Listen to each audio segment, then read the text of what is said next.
হে যুবক, তোমাকে কিভাবে বুঝাইলে তুমি বুঝবা যে দাড়ি রাখা নবীর সুন্নত, দাড়ি কাটা হারাম?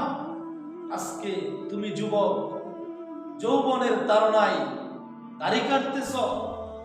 আল্লাহ না করো তুমি যুবক যদি দূর কোনো এলাকায় রোড অ্যাক্সিডেন্টে মারা যাও, আর তোমার লজ্জাস্থান যদি বিকৃত হয়ে যায়, মানুষ তোমাকে কি দেখে মনে করবে যে তুমি মুসলমান?